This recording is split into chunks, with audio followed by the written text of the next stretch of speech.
We have talked about my favorite heroes, but we have yet to talk about my favorite villains, and that is what this video is about. Hello, I'm Nelson Oliver. This is Nelson All Over Cards, and today we are talking about my top 5 favorite villains in Marvel Champions. There are so many villains in Marvel Champions, and they all are super unique, and the design team has done such a great job of making them all feel like a different experience, but some of them have risen to the top. So let's take a look at what those are. One little note before we get started, this is all pre-Mutant Genesis, so we don't have any of the X-Men villains inside of this video.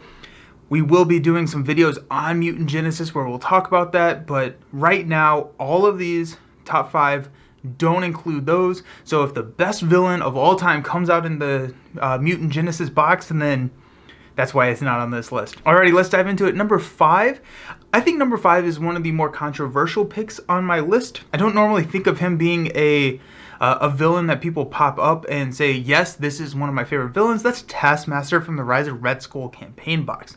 So Taskmaster as a villain isn't super exciting, but what I really like about him in his encounter are the Captured by Hydra side schemes. So these are schemes that come out, and whenever they come out, you put a random set aside captive ally, which are part of the encounter sets, under their face down. Once you do thwart that scheme, you then get to take the ally, and they're really cool allies. They're zero cost allies. They're either really good at fighting, thwarting, drawing cards. They have when entering play abilities, and I really like that type of design in an encounter, and I do want to see more of that, but I do like the allies. I think that's a lot of fun. You have to balance, are you going to wait to try and push to kill Taskmaster, or are you going to try and rescue some more of the allies? I mean, you have to rescue them all, or else are you a bad hero? These are all questions that you have to ask yourself while you're playing Taskmaster. I will say Taskmaster inside of the campaign, I believe, is a little bit stronger of a villain than outside of the campaign because of the captive allies. You do get to carry those forward into the campaign. So the decisions that you have to make when you're facing Taskmaster in the Rise of Red Skull campaign are just incredibly challenging and fun, because you do want to rescue as many as you can, but you can't die. So Taskmaster is number 5. I really enjoy Taskmaster. One of the more normal villains on my top 5 list. Moving into number 4, we have Red Skull, also from the Rise of Red Skull campaign. Red Skull is the capstone villain of this box, so he is a little bit more difficult, and he is all about side schemes. The way that you set up Red Skull is you take all of the side schemes in the encounter deck and put them into their own deck outside, and then one comes out every single turn after you've placed threat on the main scheme in step 1 of the villain phase. These side schemes can come out, they alter Red Skull's attack, so Red Skull increases his attack for every side scheme out there, so you do have to manage threat before you can't just rush down Red Skull. I'm sure you can, but those is a very specific deck, and you need to kind of worry about the side schemes, because or else Red Skull is going to be swinging at you for like 4 or 5, and that gets very dangerous very quickly. I really like his side schemes, and now that I'm talking about it, my 5 and 4 are all about side schemes. Maybe I like side schemes, but anyways, the side schemes that come in his pack, some of them have like really good benefits when you do beat them, like you get to go get an ally and put it into play, or you get to play cards from your hand, so it does reward you for taking care of those side schemes. And then there are some that are just not good to see, like the Sleeper. I hate to see it, but I love the design. The Sleeper, a side scheme comes out, but you cannot defeat the scheme until the minion that accompanies that side scheme comes out is defeated. And the minion's a bonkers and insane minion. He's like 5 hit points per player. He has retaliate, toughness. He swings like a truck. I mean, it's something. So you have to kill him Sleeper to get rid of that side scheme.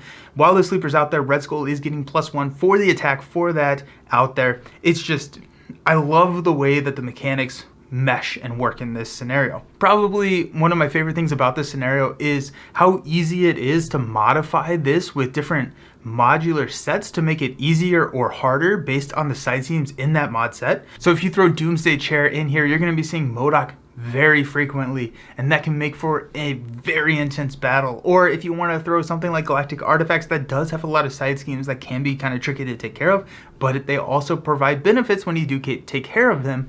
That just changes the scenario significantly because you know you're going to be consistently hitting those side schemes, and you will be able to play and adjust your strategy based off of what mod set you're running. I love Red Skull. He's an incredible capstone to the Rise of Red Skull campaign. I think he works really well inside and outside of the campaign, so Red Skull is number 4. That brings us to our first villain outside of the Red Skull campaign, which is Kang. Kang came in his own scenario pack, and his whole deal is this multiple time travel and different realities that players are going to be going through.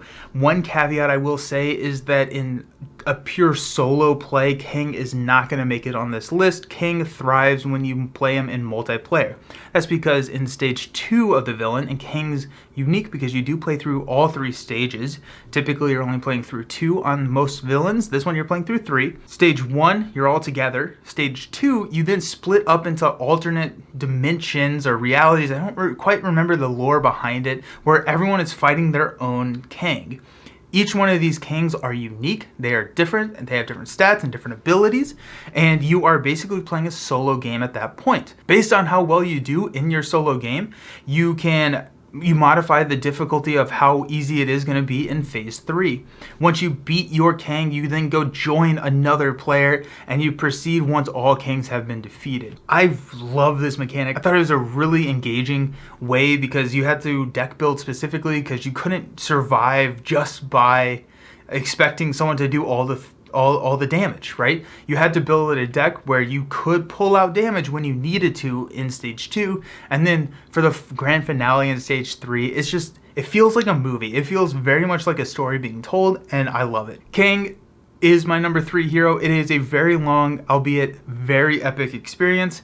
Number 3, let's go on to number 2. Number 2 is Sinister Six from the Sinister Motives campaign. So this is one of our newer villains that we have seen in this game, and it has multiple different villains that keep coming out and keep teaming up and gang up on you, and you try and kill them, and then they pop in and pop out. And the way that you win this campaign is not to kill the villain, which is unique. And the way that you win this campaign is you have to thwart down the side scheme once, then it flips, and then you have to thwart it down a second time, and you're trying to basically escape from all the Sinister Six that are attacking you. These villains are not super beefy. They don't have a lot of hit points because whenever you do defeat a villain, it goes in the face down stack of villains, and then you get to remove some amount of threat from that side scheme to kind of continue your way to escaping. So you don't have to just run a Justice deck in order to win this. It definitely helps, but you can run an all aggression or an all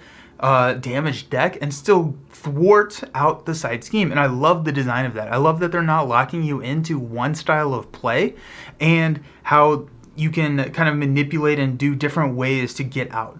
I thought that was fantastic, especially in a campaign box, because I don't always want to just run Justice through campaigns. The mechanics themselves of the multiple villains coming in and out is really cool. They have treacheries in there that deal with what villains are where. If both of them are out, then really bad stuff happens. You pull more villains in, and it's just the entire game feels a little bit chaotic because you don't necessarily know who is going to be where 2 turns from now, and that's what makes it exciting. That brings us to my favorite villain in this entire game, and that is Hela from the Mad Titan Shadow campaign.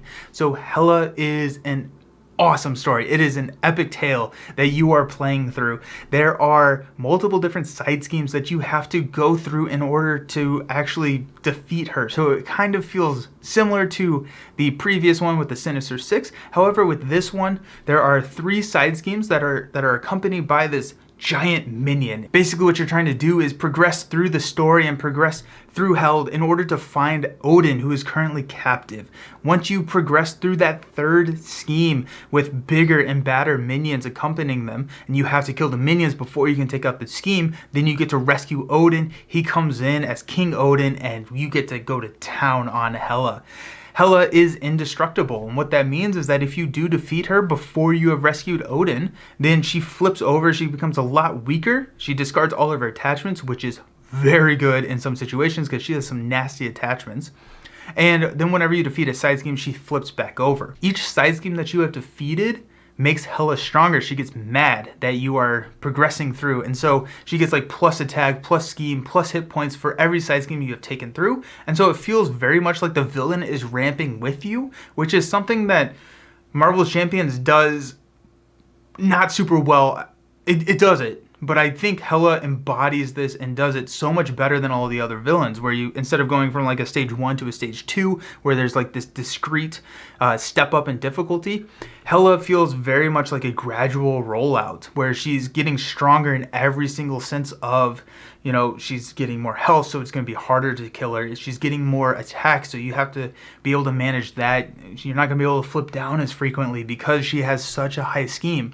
And it feels very much like a Lord of the Rings scenario, and I love that. I love Lord of the Rings, and I just really enjoy this scenario because it feels like you are telling a story. It is another very long scenario, which is absolutely okay in my book because I love playing it. It's very dynamic. A lot of things change. The minions are moving around, changing in multiplayer, which is really cool. It's so cool. It's absolutely my favorite. I do want more villains in Marvel Champions. We have a lot, but I'm selfish and I want some more, and that is okay. I'm really excited to see what Mutant Genesis and the future of Marvel Champions brings us, and we will update this video if and when my top 5 villains do change. What is your favorite villain? Did I agree with you? Is your favorite on this list? Is it not? Either way, let me know in the comments. I'm really excited to hear. Everyone has a different playstyle, and that means different villains or different encounters are beloved by different types of people, and so let me know what yours are. If you like this content, please like the video and subscribe to the channel. It really does go so far in supporting the channel, and it means a lot to me, so I appreciate it. Anyways, until next time, go play some Marvel Champions, enjoy yourself, and look forward to Mutant Genesis coming out here soon. See you around.